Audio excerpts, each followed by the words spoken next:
Almost 2000 അടുപ്പിച്ച് order earnings ആയിട്ടുണ്ട്. Plus ഇൻസെൻറ്റീവും കൂടിയുണ്ട്. മിനിമം ഗ്യാരണ്ടി എന്ന് പറയുന്നത് 67 ഓർഡറിന് 5100 രൂപയാണ് മിനിമം ഗ്യാരണ്ടി എന്ന് പറയുന്നത്. അപ്പോൾ ഇന്ന് ഇങ്ങനെ ഒരു 12 മണി വരെ നിൽക്കുന്നുണ്ടെങ്കിൽ ആ 5100 മേലോട്ടേ ആവും ഗൈസ്. അപ്പോൾ അതെല്ലാം കണ്ടത് കൊണ്ട് തന്നെയാണ് ഇവർ സ്വിഗ്ഗി ടീം 5100 മിനിമം ഗ്യാരണ്ടി ആക്കി വെച്ചിന്. അതാ 2 ദിവസം കൊണ്ട്, അതായത് 31/1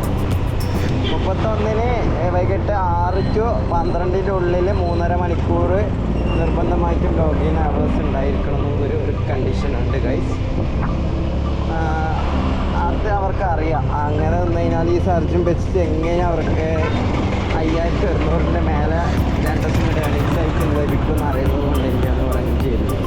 എന്നാലും കുഴപ്പമില്ല. 2 ദിവസം കൊണ്ട് 5000 രൂപ എന്ന് പറയുമ്പോൾ അത്യാവശ്യം നല്ല എമൗണ്ട് അല്ലേ. നല്ല എമൗണ്ട് അല്ല, ബിഗ് എമൗണ്ട് അല്ലേ. ഡിസംബർ അവസാനമായതിനു ശേഷം തണുപ്പ് കുറഞ്ഞു കഴിയും. പിന്നെ ഞാൻ രാത്രി അങ്ങനെ വരാത്തതുകൊണ്ട് ബ്ലോക്കും ഒന്നും അറിയില്ല. തണുപ്പ് വിചാരിച്ചിട്ടാണ് ഞാൻ പൊതുവേ രാത്രി നിൽക്കാത്തത്.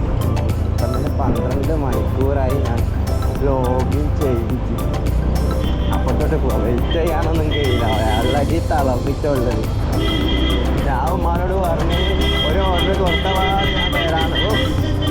ഞാൻ ഉമ്മാനോട് പറഞ്ഞത് ഒരു ഓർഡർ കൊടുത്ത പാട് ഞാൻ വീട്ടിലേക്ക് വരാമെന്ന് പറഞ്ഞിട്ട് ഫോൺ വെച്ചത്. നോക്കുമ്പോൾ കാക്ക് വാച്ച് അടിച്ചത്. അത് ബാച്ചിൽ ഒരു ഓർഡറാണ് KFC ആണ് അടിച്ചത്. പാകപ്പെടുന്ന പോലും ഉണ്ട്. KFCയിൽ നിന്ന് ഇപ്പോൾ ഒരു ബർഗർ കിട്ടാൻ തന്നെ ആക്ടിവിറ്റീസ് 20 മിനിറ്റോളം പിടിച്ചിന്. ഇനിയിപ്പോൾ ഇത് എന്ത് ഐറ്റംസാണെന്ന് ആർക്കും അറിയാൻ കഴിയും. ഇതുവരെ ന്യൂ ഇയറിന് എവിടെയും പോയിട്ടൊന്നുമില്ല ഗൈസ്. പിന്നെ ന്യൂ ഇയറിൻ്റെ ടൈമിന് ഉമ്മാനെ കൊടുത്ത് ബീച്ചിലും മറ്റെവിടെയെല്ലാം കണ്ണൂർ ടൗണിലെല്ലാം എത്തണം. ഫെസ്റ്റിവൽ എവിടെയാണ് നടക്കുന്നത്, ആഘോഷം നടക്കുന്നത്, അവിടത്തേക്ക് വരണമെന്നുണ്ട്. ബട്ട് സിറ്റുവേഷൻ ഓർഡർ പിന്നെയും അടിച്ചില്ലെങ്കിൽ എനിക്ക് വരാൻ കഴിയുന്ന പോലും ഇല്ല. ഞാൻ നോക്കാം. ഞാനെങ്കിൽ മിക്കവാറും